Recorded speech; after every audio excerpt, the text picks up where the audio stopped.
বলিউড শুধু সিনেমা নয়, এ এক আবেগের সমুদ্র। এখানে গল্প আসে, গল্প যায়, কিন্তু কিছু সম্পর্ক থেকে যায় যুগের পর যুগ। তার মধ্যে মা ছেলের সম্পর্ক যেন সবচেয়ে আপন, সবচেয়ে আবেগঘন। পর্দায় সেই মায়ের কান্না, ছেলের প্রতিবাদ, ভালোবাসা আর বিচ্ছেদ সবকিছু মিলিয়ে এক একটা দৃশ্য গেঁথে যায় দর্শকের হৃদয়ে। চলুন দেখে আসা যাক বলিউডের এমন কিছু সিনেমা যেগুলো মা ও সন্তানের সম্পর্কে গভীর দাগ ফেলেছে। কাভি খুশি কাভি গম। বলিউডের ইতিহাসে এমন দৃশ্য খুব কম আছে যা এক মুহূর্তেই কোটি দর্শকের হৃদয় ছুঁয়ে গেছে। কাভি খুশি কাভি গমের সেই দৃশ্য, হেলিকপ্টার থেকে শাহরুখ খানের নেমে দৌড়ে আসা, বাতাসে তার চুল উঠছে, বাড়ির উঠোনে দাঁড়িয়ে মায়ের চরিত্রে জয়া বচ্চন চোখ বন্ধ করে অনুভব করেন তার সন্তান ফিরছে। মায়ের অনুভূতি, ছেলের উচ্ছ্বাস আর দুজনের আবেগঘন আলিঙ্গন এই মুহূর্ত একবার নয়, হাজারবার দেখলেও মনে হয় যেন এই তো আমাদের জীবনের গল্প। এই ছবিতে জয়া বচ্চন ছিলেন একজন আদর্শ ভারতীয় মা। তার চোখে সারাক্ষণ সন্তানের জন্য অপেক্ষা, ভালোবাসা আর মায়া। করণ অর্জুন। বলিউডের সবচেয়ে আবেগঘন সংলাপ যদি কেউ খুঁজে নিতে চায়, তাহলে মেরে করণ অর্জুন আয়েঙ্গে থাকবে সবার আগে। মা রাখি অপেক্ষা করছেন তার দুই ছেলে করণ আর অর্জুনের জন্য। শাহরুখ খান ও সালমান খান এখানে ছিলেন দু ভাই। সেই মা যার চোখে বেদনা, মনে বিশ্বাস আর ঠোঁটে মন্ত্র।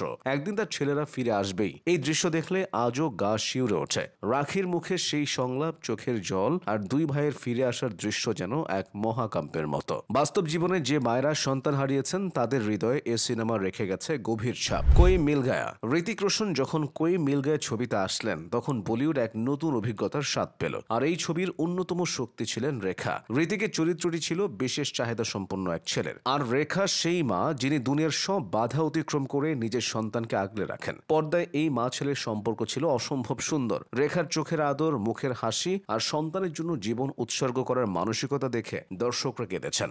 ঋতিকের নিষ্পাপ মুখ, ছেলে মানুষই আর মায়ের কোল খুঁজে নেওয়ার দৃশ্যগুলো আজও অনন্য। এই ছবি শুধু বৈজ্ঞানিক কল্পকাহিনী ছিল না, ছিল এক মায়ের ত্যাগ আর সন্তানের মায়ায় ভরা গল্প।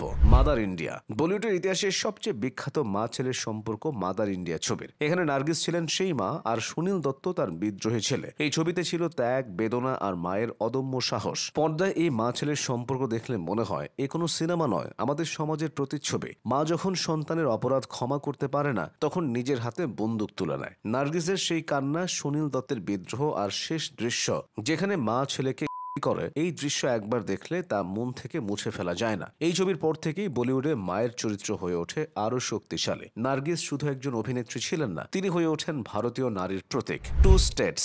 আধুনিক বলিউডে মা ছেলের সম্পর্কের রসায়ন অন্যরকম। টু স্টেটস ছবিতে অমৃতা সিং ছিলেন এমন এক মা যিনি ছেলে অর্জুন কাপুরের প্রেম মেনে নিতে পারেন না। দুই প্রদেশের মধ্যে বিয়ে মানেই সমস্যা। এই ছবিতে ছিল মায়ের রক্ষণশীলতা, সন্তানের প্রেমের প্রতি মায়ের আপত্তি এবং শেষে সন্তানকে বুঝে নেওয়া। অমৃতা সিং এর রাগী মা অর্জুনের প্রেমিক ছেলে চরিত্র দর্শকদের মুগ্ধ করেছিল। তাদের ঝগড়া, অভিমান আর শেষে মিলনের দৃশ্য দর্শককে হাসিয়েছে, কাঁদিয়েছে। এখানে ছিল মায়ের অধিকার বোধ, সন্তানের স্বাধীনতা আর ভালোবাসার টানাপোড়েন। বলিউডের এই মা ছেলের সম্পর্কগুলো শুধু সিনেমার পর্দায় নয়, আমাদের জীবনের বাস্তব প্রতিচ্ছবি। এই গল্পগুলো কখনো পুরনো হবে না, কারণ আবেগের কোনো মেয়াদ থাকে না।